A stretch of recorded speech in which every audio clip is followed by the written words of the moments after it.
রব্বুল আলামিন এত চমৎকার একটি আলোচনা করেছেন কালামে মাজিদ। প্রত্যেকটি আলোচনায় চমৎকার, প্রত্যেকটি আলোচনায় গুরুত্বপূর্ণ। তার মধ্যে আপনারা একটু খেয়াল করুন, আমি কোনো একদিন এই আলোচনা আপনার সামনে তুলে ধরার চেষ্টা করেছিলাম।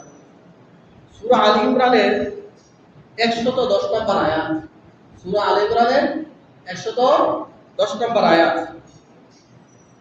দেখুন। বিসমিল্লাহির রহমানির রহিম।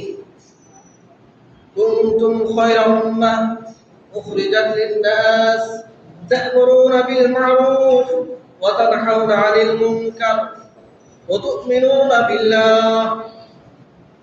যারা নিজেদেরকে ঈমানদার দাবি করে, যারা নিজেদেরকে ঈমানদার দাবি করে, আমরা বলি না আমরা ঈমানদার, আল্লাহর প্রতি ঈমান আনছি, আল্লাহ রাসূলের প্রতি ঈমান আনছি, পরকাল দিবসের উপর ঈমান আনছি, তাকদীরের উপর ঈমান আনছি, রাসূলগণের উপর ঈমান আনছি।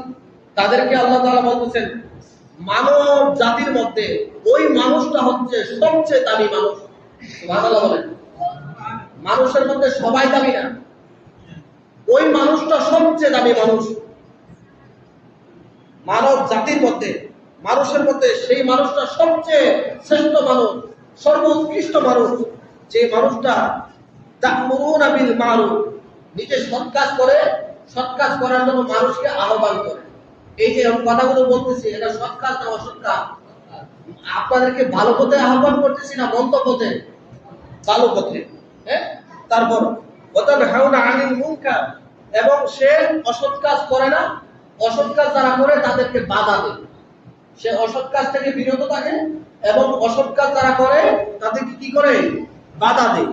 যদি বাধা দেয় তাহলে বলছে ওয়া তু'মিনুনা বিল্লাহ, আল্লাহ তাআলার পক্ষ থেকে সে হচ্ছে ঈমানদার। সুবহানাল্লাহ।